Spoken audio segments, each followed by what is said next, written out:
how is it possible that the latest episode of Jujutsu Kaisen can be viewed so differently from the global interpretation versus the Japanese interpretation, where globally it's at a 9.8 out of 10 on IMDb, one of the highest episodes of JJK of all time, when Maki annihilates the entire Zenin clan, versus a apparent 5.7 specifically in Japan when the Japanese audience viewed the same episode.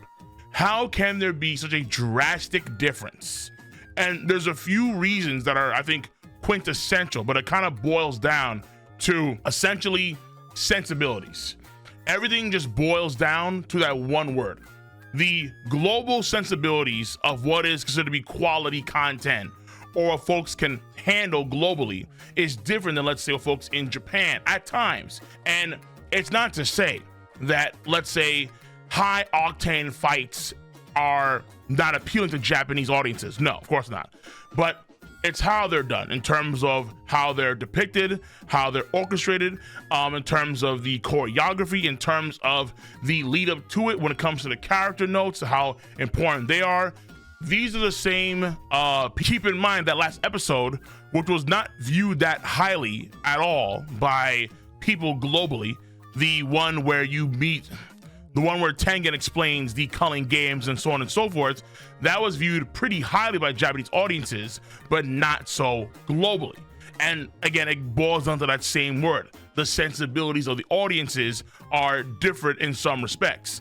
And what we're seeing here is the same issue that we saw with Chainsaw Man Season 1, where globally Chainsaw Man Season 1 was viewed as a success, a global phenomenon, was viewed as a big success, a huge success globally.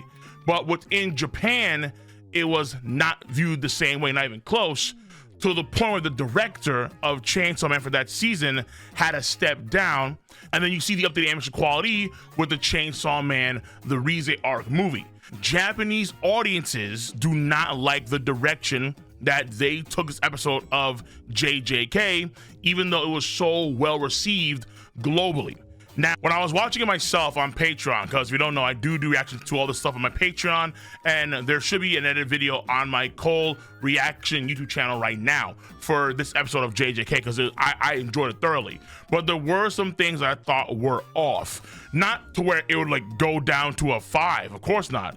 But I think that there were some things we argue could have been done better in terms of, let's say, the music choice and the moment itself, where it wasn't depicted in that sort of serious tone that the manga gave it, to where at the very end it was very serious for sure when Maki kills her own mother. But before all of that, it was not the serious tone that the manga portrayed it to be in.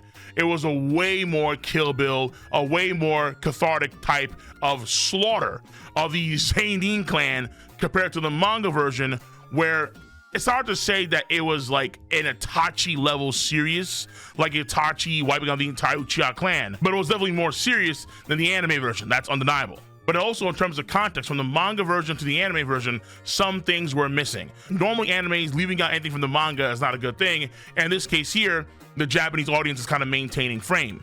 But in terms of the pace and structure and flow, it kind of ruins the dynamic that they were setting up this episode.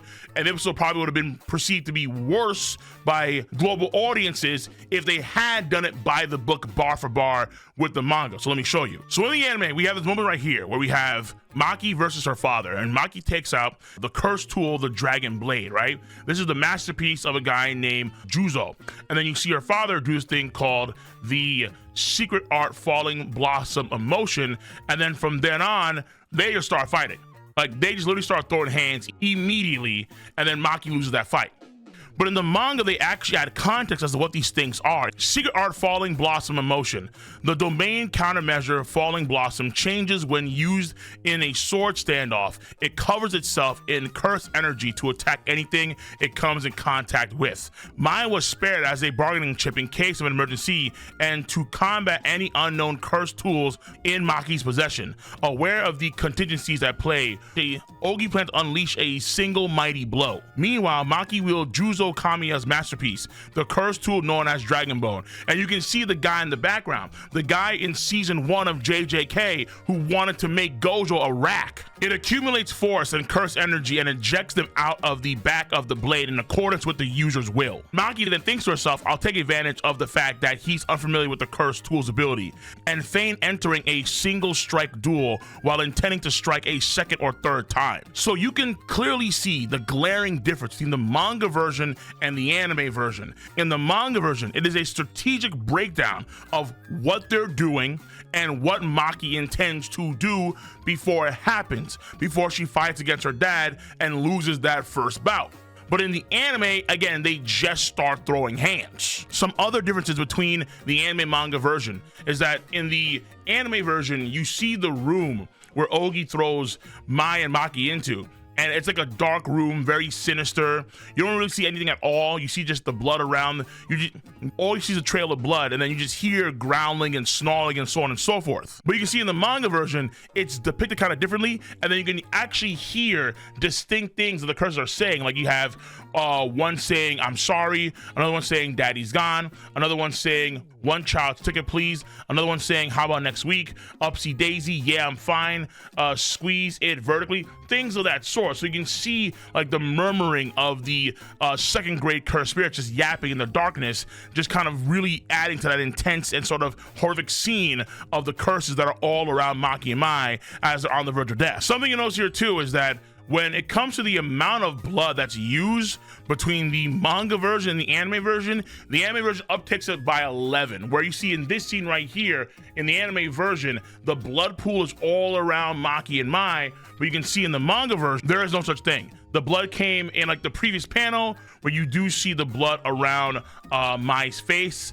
as she's passed away, and that's really it. You don't see the same level of gore that you would see in the anime. The anime does uptick the gore, almost comically so. When the Kukuru unit pull up on Maki, you do kind of get that sense of a much more somber note. Whereas in the anime, you don't get that sense because the music is way more upbeat, it's way more joyful, and way more over the top, where the music adds a very distinct sort of Kill Bill feel to it. And it's pretty obvious that they were doing a lot of homages to Kill Bill during this part of the fight. You can see how so much of the Kill Bill movie is referenced in the Maki fight when Maki's fighting. Even later on when she fights against the other members of the Hei, when she pops out the esophagus of the captain of the Kukuru and a member of the Hei, you have that popping sound effect that's straight from Kill Bill right here. The popping sound effect that you get in the episode is a Kill Bill reference. So again, a lot of the fight between Maki and the Kukuru unit is in reference to Kill Bill, and it's very high octane. The music is very over the top, and it's pretty epic as hell, very stylistic as all these bodies hit the ground, where you don't really get that sense in the manga at all. Even coming in at all, she kills one guy on a random knife toss right here. Boom. End of story. And that's not in the manga. That is an epic as hell thing to do, make no mistake, but that's not in the manga. The manga's tone, you can see right here, is way more brutal, way more savage. It's way more vicious in how she conducts her fighting in the manga version, almost animalistic, how she just conducts this slaughter from beginning to end. It's only about a good, what, 2 double page spreads where she slaughters the entire unit before Homeboy comes in there and sees this mass slaughter. And what you can also tell too off the gate is that in this panel right here, you can see how Maki, she's standing there, but it's not a gigantic pool of blood.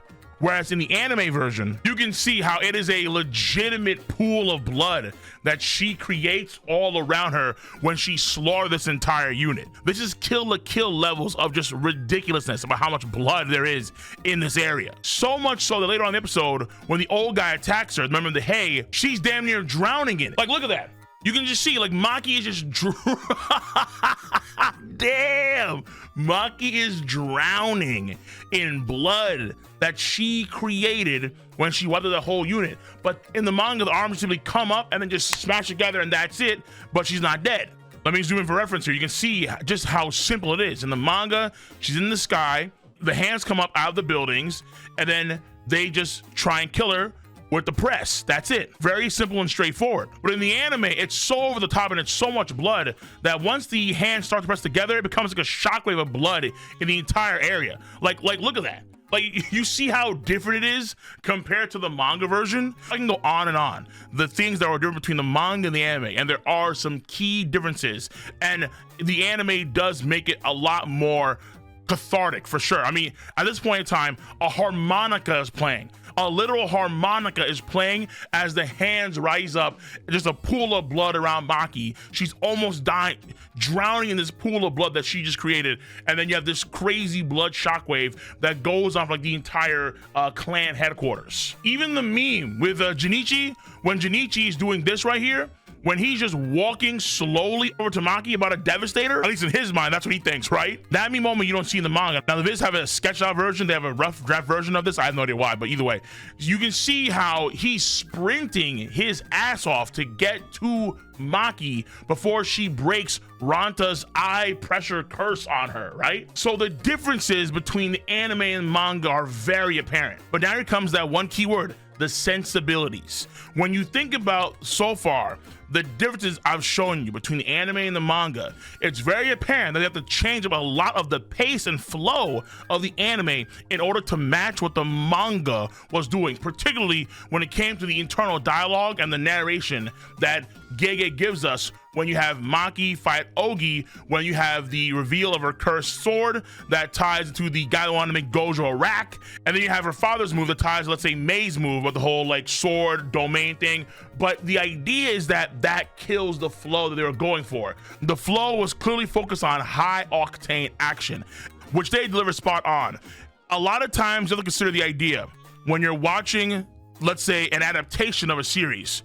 If you're losing something, okay, you've lost that, but what have you gained in return, right? We've lost some narration and some panels here and there that do accentuate certain character moments. Like there's one panel right here where Naoya, when he's fighting against Maki, we have this clear distinct panel of Gojo and Toji, like the two guys that you could argue he admires the most, the guys he wants to surpass. And then he thinks that Maki is not on Toji's level, because in doing so, that would acknowledge that he himself has fallen short of what he wants to be in terms of guys on that status, that level. You don't get that when you don't see it. You don't get that at all during the fight, but he does talk about it. He does mention it during the fight, where he mentions Gojo and he mentions, of course, Toji specifically. He mentions that he does not see her on that level, obviously, things of that sort. So it is mentioned. And in the process, what you get is the flow of the episode that's not broken up by narration. That's not like jumping from thing to thing to thing. It's focusing on just mostly the combat and really emphasizing the combat and the feel, giving you a great spectacle and giving you great choreography, giving you great animation across the board. But in terms, and just knowing for a fact that Japanese audiences have absolutely rated other fights in Jujutsu Kaisen, fight-focused episodes, very highly. I think that when you look at this rating, right, this disparity is not a disparity because they didn't like the fight. I think that's actually kind of cap. I think what they're doing here is the same thing that many of us did for One Punch Man season 3, where because it was so bad, we had to actively show our distaste of the quality of the content, because the quality of the content in terms of animation, in terms of pace, in terms of choreography, in terms of all the things that make you, in terms of the standard that JC staff showed us in season 2, they were falling short. The story content was still enjoyable, but the on-screen presentation was absolutely horrible. Because the episode of JJK incorporates a lot of homages to Western media in the same way as Chainsaw Man, they're downvoting it. Because I suppose when it comes to a lot of anime, they just want to keep anime Japanese. They want to keep anime Nippon. That's it. Even though the medium has clearly evolved past that, where it's a much broader scale now. The audiences are much bigger than what they used to be for anime and manga. And now the competition's even fiercer, where it's not just Japan anymore, but China and Korea, mainly China, have stepped up in a big way with their anime productions, and they're off the charts. They improved so much, and so the Japanese. But it's Only with, I think, a lot of the Japanese anime do I hear specifically that references to movies, particularly Western movies or animation that would appease Western audiences, some Japanese fans see as an issue, and then they do things like this, where they downvote to show their disapproval of trying to appeal to Western audiences, even though it's not Western audiences, it's global audiences. Like, it's not just people that, you know, live in the West, but people that live in India, folks that live in Pakistan, folks that live, let's say, in Australia, folks that live in New Zealand, folks that live in, let's say, China probably, or Russia. People love this across the globe universally. But for all that love, it does stray a little bit away from the Japanese core, the quote-unquote core tenets of what makes a quality anime, supposedly, allegedly. It's very apparent that story is not just the most important thing for an anime production. That's very, very apparent. Even the Japanese audiences, you do see it time and time and time again. Demon Slayer, for example, is a story that's pretty mediocre. Definitely worse than JJK's in terms of the story, but the animation quality is so phenomenal. People in Japan line up. They line up and they just watch it time and time and time again. The idea is simple though, right? I think that a lot of this is just because there are clearly direct influences of Western entertainment and media that are coming in this fight. They didn't like that, and so they went to the sites and they downvoted to show their disapproval of this. I hope that the director doesn't get, let's say, booed in the same way that the Chainsaw Man one did, because that'd be very, very unfortunate, because the quality of content was phenomenal. It was phenomenal work. And even though I do see, of course, the key differences between X, Y, and Z, where even before this fight happens between Maki and the Zenin clan, there is another event that happens, but they cut that out, and they'll probably get to that later on. That's my guess, at least.